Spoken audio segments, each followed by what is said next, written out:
Welcome mga ka-For The Body sa ating YouTube channel. At kung bago ka pa lang, i-subscribe nyo po, i-follow nyo po ang channel natin, i-like nyo po itong video na to, then click subscribe and i-hit yung notification bell para lagi kayong updated sa ating lahat ng mga videos. So ito na, panoorin na natin mga ka-For The Bodies. Yes, hello mga ka-For The Bodies. Back to work na po tayo. Ayan, sukat po tayo ngayon. Kasama po natin yung surveyor ho natin at sukatin po natin ngayon yung property ho natin na purchase ng kliyente natin dyan. So binabati ho natin yung mga subscriber po natin and also yung mga po natin, mga followers po natin sa page po natin, sa YouTube channel po natin. Magandang araw po sa inyo. So ayan.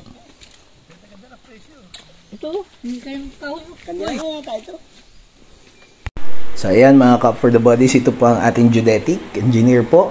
So nagpa-plot na po siya sa kanyang laptop, po dun sa application po na gamit nila. Then after plotting po ay after i-layout po yan, ang sunod na pong gawin na mumuhon. Mga ka-For The Bodies, tapos na po yung sukat natin, magmumuhon na ngayon. Ayan, naka-ready na ang tropa. Mohon na. Tapos lalagay tayo ng isang tusok doon. Tapos na po. So ito yung last part. Pag natapos na po yung pagtitrace ng mga hangganan, mumuhunan na siya. So ito ay tabing kalsada po. So jackpot dito yung nakabili. Panalo yung nabili pong property ni Sir. Congratulations. Ayan mga ka-For The Bodies, ito po yung nakabili ng property. Sir, kakaway. Si Sir Ed at si Ma'am.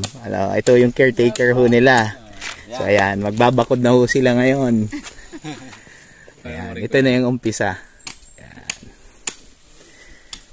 Ilang hektarya to, Sir? 4.1. Masaya naman kayo, Sir. Masaya. Congratulations, Sir. Nagbunga yung pinaghirapan. Ay, congratulations, Sir. So ayan, napakabait po ni Sir Ed. So siya po yung bumili po ng property natin dito sa Tagkawayan. So ayan, standby lang po tayo sa mga other pupuntahan natin. Hangganan nyo sa kabila.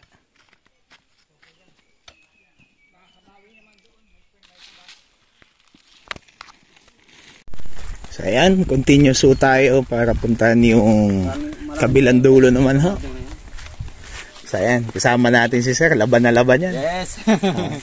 Sir, kumusta naman ho yung pakiramdam na may farm ka ng bago, Sir? Masaya. Panibagong accomplishment naman ito. Praise God. Si Sir po is nasa law enforcement. Then, siguro isa po ito support ng kanyang retirement plan. Yes, para sa mga anak. Para sa mga bata. So, maganda yung farm na nabili niya. May ilog pong kasama mga ka-For The Bodies. Tapos, madaming puno ng niyog. Then ang maganda, yan, tabing kalsada pa po. Fruit bearing, meron pa. May mga fruit bearing. Ano yung nandun, Sir? Mga santol, mangga, avocado, saka rambutan. Saka marami pang iba. At saka kasama ni Sir yung kanyang Reyna. Ayan po. Ayan si Ma'am. Kanyang may bahay. So ayan, kasama po natin si Ma'am. Sunod-sunod para na ako. Si Ma'am Alejandra. Makita po kung paano magmuhon.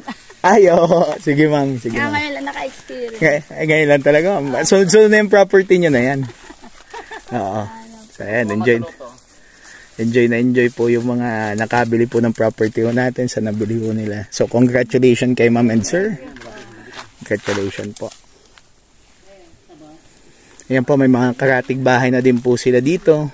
Dito at dito. Ayan po. Sa mga nagtatanong po, ba't may madrag kakao po sila? Yan na po yung gagamitin po nila na pananda. Yan po yung ilalagay nilang pananda para po dun sa mga ilalagay po na... Nakarelocate na isang mohon. Okay na po. Thank you. Ayan. Tusuke. Kaya nga na pong isa. Ito, malaki-laking mohon. Sisibatin ko kayong dalawa ha. Sasabi lang ng aray kung natamaan. So, ganyan kasaya po pag nag-relocate po kami. Every time relocation po namin, ganito ang activity. So, ayan, usap po natin yung mga karatig lupa kasi bago po tuluyang bakuran mga Cup for the Bodies, dapat alam po ng mga karatig lupa po natin. So ganyan po yung ginagawa ho natin tuwing inaasikaso po natin yung surveying. Okay. Ganda ho na nabili ni sir. Talagang tabing kalasada po. Nabili niya po ito for the worth of nasa 1.9 po mga Cup for the Bodies. So ito yung lowland area po. Pero pagdating po doon, pantay ng kalsada po siya. Yan. Yan, mga Cup for the Body, sa mga interested po sa mga properties po natin. So, ina-assist po natin yan hanggang sa matapos yung transaksyon. And papasalamat po tayo sa Diyos dahil napakaganda po ng mga result ng mga transactions po natin. At paumanin po, kundi agad ako nakakasagot, kasi sobrang busy po talaga, almost daily activities mga Cup for the Bodies. Pero still, sa Diyos po tayo umaasa, and higit sa lahat, napakaganda po ng mga transaction po natin, hinihingal na po tayo. Ayan po mga Cup for the Bodies. So, nag-i-enjoy po yung mga nakabili ng properties po natin. So ayan, hanggang sa muli mga Cup for the Bodies, hanggang dito muna po tayo. So sa Diyos lamang ang kapurihan at see you po sa next video po natin. Bye bye for now.